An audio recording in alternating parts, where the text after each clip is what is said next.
L'actuel Ouest, Sun Sport. Chaque lundi sur Sun. Et ce midi, nous allons parler sport et développement durable en compagnie d'Aurélien Toncelli de l'association nantaise Supporter. Bonjour Aurélien. Bonjour.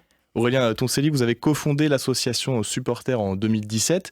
Et puis vous êtes aussi connu pour la recyclerie qui a ouvert en août 2019, il me semble. C'est bien ça. Ça veut donc dire qu'il y a plusieurs activités dans votre association, Aurélien ?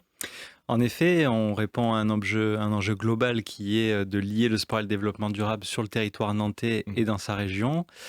Et pour ça, on s'est organisé en effet en 3 activités. Donc la recyclerie du sport, qui a ouvert il y a un peu plus de 2 ans maintenant, qui a pour objet, on y reviendra certainement, de créer une économie circulaire dans le sport. On a aussi une partie animation, sensibilisation auprès du grand public, en allant sur des événements variés, en sensibilisant toujours sur ces enjeux de développement durable, mais par le sport. Et enfin, un accompagnement des acteurs du sport, ils sont nombreux et variés, pour qu'ils intègrent ces enjeux de développement durable dans leur quotidien, dans leurs activités. Et si on revenait un petit peu à la genèse de ce projet, d'où est-ce que vous vient cette idée de lier sport et développement durable sur le territoire nantais ? Alors, il vient déjà d'un parcours personnel, parce que j'ai toujours eu la chance de travailler dans le domaine du sport. Et puis, il y a eu une évolution, on va dire, des réflexions sur cet aspect professionnel qui visait à donner plus de sens, en fait, à ce quotidien sportif, j'allais dire. Bien que je ne fasse pas stricto sensu du sport, mais en tous les cas, oui, il y avait cette envie de donner plus de sens. Il y avait déjà des interrogations sociales. Il y a eu un voyage sur plusieurs pays à travers la planète qui m'ont fait ressortir aussi cette urgence environnementale et climatique. Et donc, quand on réunit ces 2 gros enjeux, on obtient très grossièrement le développement durable. On peut parler aussi de transition environnementale, écologique et sociale. Parce que oui, Supporter, c'est pas que de l'écologie dans le sport, c'est du développement durable, donc c'est-à-dire social, économique et écologie, c'est ça ? Exactement, c'est avoir un triptyque assez important, économique parce que toute activité doit, bon gré mal gré, avoir une viabilité économique pour se prolonger dans le temps. Et puis en effet, c'est vraiment prendre en considération à la fois l'être humain, ses relations interhumaines et aussi sa relation à l'environnement pour que tout ça soit vivable, viable. Oui. Et concrètement, qu'est-ce que vous conseillez aux clubs que vous accompagnez ? Alors, on leur conseille on leur propose d'abord de se poser des questions. Je pense que c'est d'abord ça, la volonté de Supporter. On ne se positionne pas déjà en sachant, j'allais dire, un accompagnement. scientifique, donneur de grandes vérités, etc. On se propose vraiment de créer une dynamique sur ces thématiques dans le sport et sur le territoire avec une vraie spécificité. Donc, on leur propose d'abord de se regrouper. On leur propose de se poser des questions ensemble. Et puis, après, on essaye quand même d'apporter un certain degré de connaissance, un certain degré théorique. Donc, pour ça, on va faire déjà appel à d'autres structures qui sont spécialisées chacune dans leur thématique. Ce qui nous semble aussi important, le fameux jeu à la nantaise. D'abord en faisant venir plusieurs clubs, mais aussi nous, en faisant faire ressortir les différentes spécificités de ces enjeux-là.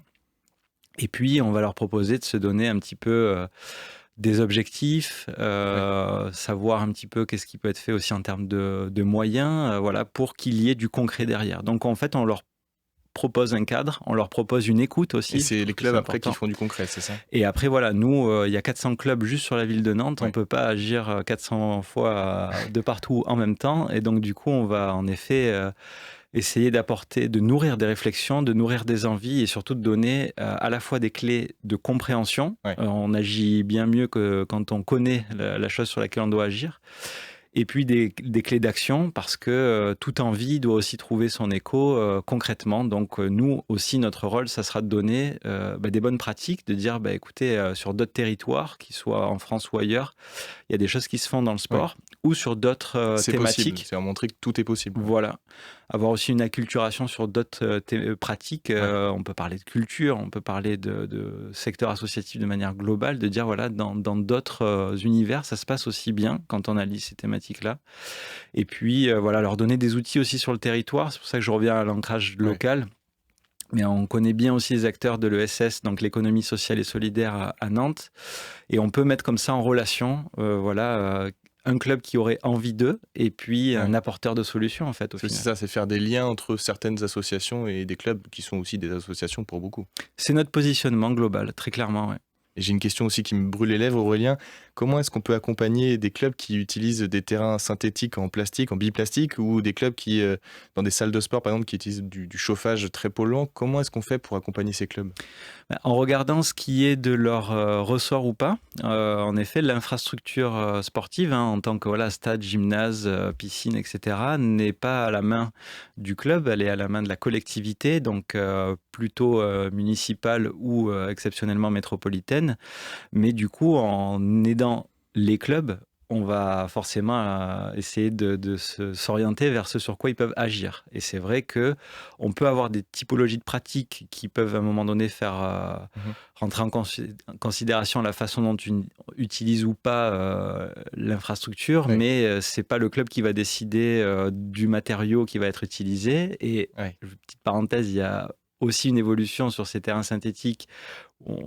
La collectivité apprend à faire mieux. En billes recyclées, notamment de pneus usés, il me semble, ce genre de choses. Alors ça, c'est ce qui est aujourd'hui majoritairement le cas, ce qui n'est bon que dans un certain point, c'est-à-dire le réemploi du matériau du pneu, mais malheureusement, reste du plastique. Voilà, ça reste du plastique. Il y a des études qui ont été faites comme quoi c'était plutôt une substance à force cancérigène. Oui, et puis ça peut se mettre dans l'eau aussi. Et voilà, il y a une pollution de l'eau qui est, en effet, il y a un grand cycle de pollution malheureusement de ce produit-là, mais il y a des alternatives qui commencent à émerger. Mais en tous les cas, nous, le club, on va lui dire, on pense qu'on peut agir là-dessus.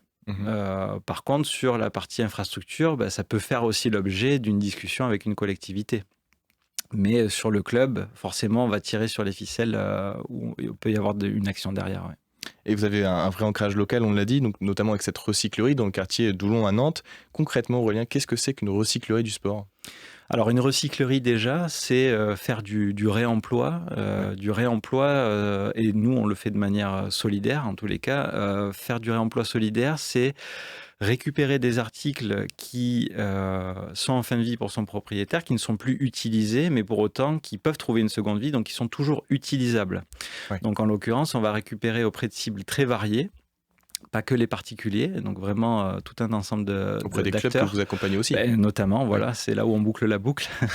Donc les particuliers, les clubs, les distributeurs, les événements sportifs, vraiment un public qui est très très large. Et du coup, on va récupérer ces articles qui ne trouvent plus utilité, mais qui, quelque part, qui dorment.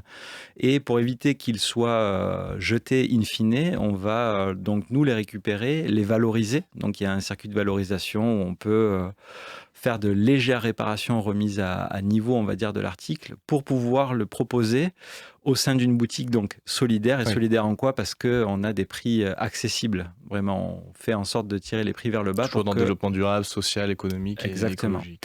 On remplit deux rôles, en fait. On va éviter les déchets dans le sport en faisant ces récupérations d'articles et un rôle aussi social en faisant en sorte de ouvrir la pratique au plus grand nombre par un accès au matériel moins cher. Et en tant que co-directeur de l'association Supporters, Aurélien, quelle direction, quelles ambitions vous donnez à votre association ? Quel sera le futur de Supporters ? Il est à la fois tracé avec ces trois activités, à la fois dur à estimer, parce que on veut aussi... il y avait trois activités avec trois ambitions différentes. C'était montrer la voie avec cette recyclerie. Donc, le futur de la recyclerie, c'est de faire en sorte que sur le territoire nantais ou métropolitain, on puisse répondre au maximum de personnes qui trouvent utilité à la solution qu'on apporte. Donc, là, il y a une marge de manœuvre qui est très, très importante à l'heure d'aujourd'hui. Et ensuite, sur les animations, on est sur le même topo. Il y a beaucoup d'événements, il y a beaucoup de personnes. On a une métropole qui, quand même, revêt plusieurs continuer enjeux. Toujours dans cet accompagnement auprès des clubs, des associations sportives. Et sur cette dernière partie, en effet, oui. En effet, il y a pas mal de clubs, d'événements aussi qui peuvent être accompagnés. Et en fait, avoir une continuité, si vous voulez, du contenant qu'on apporte, de porter cette thématique, et donc c'est de toujours exister, ça je pense que c'est la première chose, et faire en sorte que ce sujet rallie le plus de monde possible, en effet. Eh bien, merci Aurélien Toncelli, donc je rappelle de l'association Supporters, d'avoir répondu à mes questions. Merci à vous. Sun Sport, en replay et en vidéo sur mysun et le sonunique.com.